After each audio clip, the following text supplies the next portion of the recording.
नमस्कार मित्रांनो.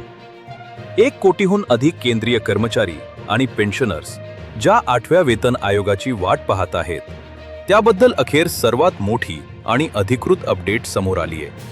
सोशल मीडियावरील खोट्या अफवांचे सत्य आणि तुम्हाला वाढलेला पगार नक्की कधीपासून मिळणार याची अचूक टाइमलाईन आज आपण अवघ्या 1.5 मिनिटात पाहणार आहोत. मित्रांनो, 8वा वेतन आयोग सध्या अत्यंत वेगानं काम करत असून गेल्या 2 महिन्यात प्रमुख शहरांमध्ये जवळपास 40 ते 50 बैठका पूर्ण झाल्या आहेत. ऑल इंडिया NPS एम्प्लॉई फेडरेशनचे अध्यक्ष डॉक्टर मनजीत सिंह पटेल यांच्या माहितीनुसार आयोग डिसेंबर 2026 पर्यंत आपला अंतिम अहवाल तयार करेल. त्यानंतर फेब्रुवारी 2027च्या केंद्रीय बजेटमध्ये याची घोषणा होऊ शकते आणि एप्रिल 2027च्या पगारापासून कर्मचाऱ्यांना वाढलेला पगार मिळायला सुरुवात होईल. आता बोलूया सर्वात महत्त्वाच्या मुद्द्यावर, म्हणजेच फिटमेंट फॅक्टर बद्दल.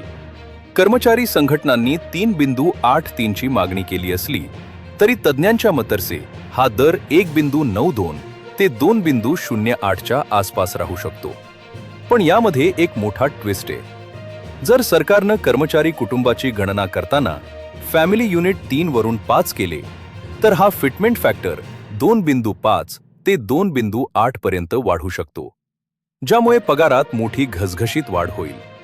शेवटी एकच गोष्ट, सोशल मीडियावरील खोट्या बातम्यांवर विश्वास ठेवू नका.